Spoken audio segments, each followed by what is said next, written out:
So today I'm talking about what is customer services. So let's dive into today's episode.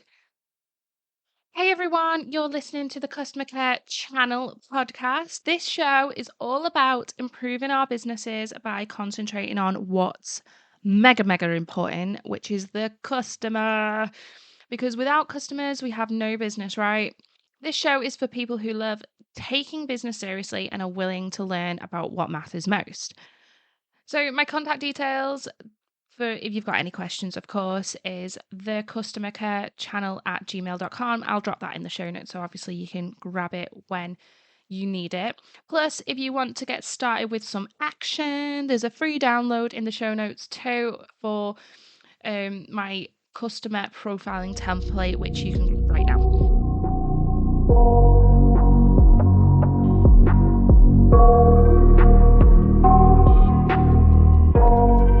So, as I mentioned, in today's episode, we'll be talking all about what customer services is. So, before you skip, as you think, I know what that is, make sure you know what your basics are because these are super important. And if you don't have customer service skills, you've got no. I'm telling you now, you've got no. It's super important in order to build basically on your customer expertise. So let's not ignore the basic skills because everybody just wants to know the complex stuff, and actually it's so key. So firstly, I have found over the years that a lot of people, believe customer service is like a soft subject which anyone can do, and it's not true. It's really not true. So day in day out I experience customer service when shopping that is just point blank atrocious, and to the point that I'm always saying to my husband, if I was their manager they would be on extensive training or they wouldn't have even been hired in the first place. Shocking the way sometimes the staff members deal with the customers. So dealing with customers, it's not just a task in order to facilitate a sale. It's part of the sale. If you don't show what's, your best, it's likely that they'll walk away or even they'll talk badly about the business. And this is all down to just one staff member having a face on them because they went out last night and they're hungover. It's just not worth it. And we have the power to do so much about it, so much more. So customer services, it's, the heart of any business, but most leave this aspect to last, and all they can think about is the sale, which is just, it's a money grabbing way to think. But actually if they thought about the customers, they'd make more sales. So, um just forget about the sale for a moment and just hear me out. So you need to open your mind and consider how customer services could help you and your business. So, how does customer services bring your business to the top, give you customer advantage, and see how it can give you a true advantage over other businesses alike? And especially when the other businesses, your competitors, don't care about the customer. This is so key. So you're basically saying when you ignore the customer, it's, as a necessary skill that you do not care about the customer. What happens is you lose business. Bad word of mouth can happen, and you can even end up with someone who's just not happy with what they have bought from you, which defeats the object in the long run because you want your customer to be happy with what they've got. All that effort you were putting into selling needs to also be put into the service that you provide. So before we're talking about during the sale, and we're talking after the sale as well. This is mind-boggling to some people because they think, "Oh, I've made the sale. Bye-bye." And it's like, "No, no, no, no, no. What about the aftercare?" Because guess what? The ones that give aftercare have customers coming back on repeat. So this is super important, as you can imagine. So if you provide a shoddy service or just a service with a service, a service with basically crap effort, you may as well just stop trading today because your business isn't going to grow as fast as you want it to, or even at all. The aim is to take care of your customer, and then they will take care of you and your business because they'll talk about you. They'll tell their friends about you. They'll tell their family about you and your services and your products, and will even be like little salespeople for you just by sharing their thoughts. Now, with all that being said, what exactly is customer services and how on earth do you get started? Because let's be honest, we're here to learn. So, customer services, put simply, is all about providing a service to your customer.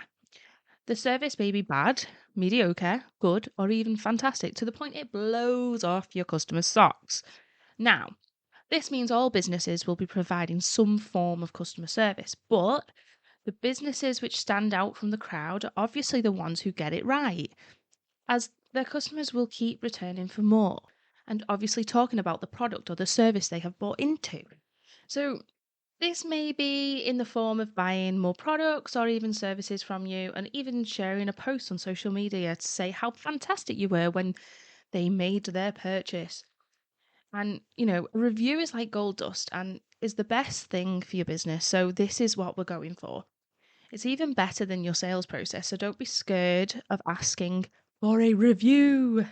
Now, customer services is all about being reactive, acting on any issues that are reported instantly, or answering questions received from your customers on a day-to-day basis, which, is valuable, but you also need to be providing valuable responses. So actively listening, understanding the customer's problem, and being empathetic it's all vital to give an approachable impression, for example. So these are all skills anyone speaking to customers must have, and if they don't, they need to learn them quickly or they're in the wrong job. You need to move them, you need to remove them if needed. These are the people that are representing your company or your business, however you want to call it. So don't be scared of removing someone. And don't forget about the suitable solution that the customer needs to receive for their problem in a timely manner. So let's hope your solution fits the needs of the customer and also makes them want to give you a gold star in the form of a review. Now is a good time to think about your customer service skills. How is the current service you are providing? Have you not been too bothered? Are you good at answering questions, but maybe your responses are not the most polite? I have seen some shocking responses in like Facebook groups or on Etsy. Oh, my favorite one. It was an Etsy Facebook group for sellers, and people were asking for help on how to respond to a customer. And some of them, they were just shocking. I tell them to do this. I tell them to get lost and all this. And you just think, how are these people running businesses that are actually successful? Because if they're talking to the customers like that, they're not going to have any customers left after a while. So it's a fabulous example, actually, of what not to do. Let's talk through an example of what, is a good example. So say you've got a customer who's annoyed, and as basically the product hasn't they've received was not what they expected.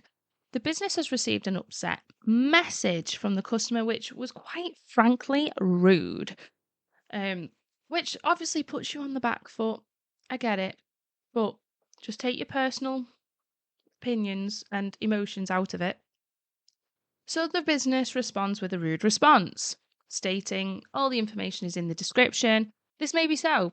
However, here we need to think about how we can make this clear to the customer and what options we will give the customer in order to save that relationship. So here we need to be thinking the description's obviously not clear enough if they've received something that they didn't expect, is it? So we may come away from the message losing a future customer if you're rude, but that, is sometimes okay, especially if they're quite toxic in the first place. But all you can do is, leave the situation, giving options, being polite, saving our asses, quite frankly, from the messages being posted all over social media, because it happens due to the response, obviously, they've received. And it'll all look in their favour because they'll cut out what they've said. So, especially, when they have the power nowadays to do that and screenshot and share, so important to be so careful. So obviously we want the person to think, oh, okay, I am annoyed, but they have been quite helpful and now I have options to choose from. Obviously this eases any frustrations. It all stems back to the person's feelings. And yes, you may lose money here, but it's more important to protect your reputation. And yes, I understand money can be a huge factor, but there are ways to save the situation and not lose everything too.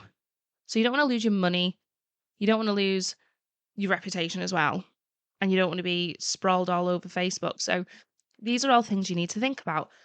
It all depends on the response you give and the manners you have, which is funny to say, really, because manners should just be normal to have, but weirdly they're not. So, you may be asking why, and obviously your reputation is the difference between other customers buying from you in the future, or maybe just going, "Oh my god, have you seen what's written down here? I'm not buying from them." And obviously, this is like a savings grace of at least no backlash or like a reduced backlash from the messages received, especially when you don't know who the person is and possibly what following they have. They could have 500,000 people following them on Instagram, and they tell them not to shop with you. Now, obviously, I am here to help. So if you need any help responding to any of your customers, please do send them like the messages through to the customer care channel at gmail.com, and I can help you with how I would personally respond. Um, it might guide you into structuring a better response in the future. After a few times, you might even be able to create like go to templates that you use, which I'll talk about further in episodes to come. It basically prevents the stress off your shoulders because you've got like a catalogue of templates that you can just quickly use. Um, now what I want not now what I would like to do is share a personal example where I used Etsy. This is a few years ago, where I was selling PDF printables, which is such a great way to create an income on Etsy. So I received a message from an upset customer a week after their order, asking to cancel and that they wanted their money back. The problem is here is with printables, there is the refund policy is that you don't get a refund, and they accept that when they make the order. However, the customer didn't even ask, how do I download the PDF? They just said, I want my money back. And I thought, oh, maybe they don't like my PDF. Um, so the first thing I did was I went on to Etsy and I checked to see whether the PDF had in fact been downloaded. As I had my returns policy was no refunds because of the nature. Like obviously once they've downloaded it, they've got it. So the steps I took was to respond with, I'm sorry to hear you're having issues with the Etsy download. Can I confirm if you can see the download in your profile purchases page? I provided them with the direct link also. In this instance, Etsy should send the customer an email as well as have the download on their purchases page. So I explained that Etsy sends the downloads directly after purchase. However, if you don't receive this, you can access downloads at any time from the purchases page at the top of the screen. I waited for a response because they hadn't actually said any of this to me. I'd just done some research. So once she had found the download, I actually offered an additional download to sweeten the deal for them, as they had waited over a week, to be fair. And yeah, it's not my fault, but it's not the customer's fault either. This was my personal choice. It was a wow factor I was throwing into the mix to improve the relationship with this customer. So what this meant was the customer was over the moon, as they gained an additional item for free. And in order to finish the conversation, I said, what I have done is added an additional PDF for your inconvenience. I hope this is, can be taken as an apology for the time you have waited. And if you wouldn't mind, in order to help my store grow, could you please leave a review for my store? I would greatly appreciate this. And in this instance, I turned a loss of a sale into a 5-star review on my Etsy store. Wow, wow. And of course, both myself and the customer were happy. Now, you could say, well, I've lost money there. Well, actually, the PDF was already made. It was an item on my shop that was, it could have been, I don't know, about £8, but it was already made for other sales. So didn't cost me anything to send it them. And I'm sure obviously the customer would have been happy with the instructions to the download, but I wanted to go the extra mile for my reputation. And I hope that helps you think of ways to keep your customers happy. So today we've got a question from someone called Malika. Hello, Malika. She asks, how do I stay positive when providing customer service? After 10 years, my heart has grown cold. Oh, it's grown cold. Oh dear. Oh no. I'm sorry to hear this, Malika, and thank you for your question. I know it can be taxing, especially when you're dealing with toxic people. However, hopefully it isn't too many people, as it can be hard on anyone's mental health. That's something to keep in mind. So my tip here is to always understand from the customer's point of view, as it can help you calm the person down and provide a better service.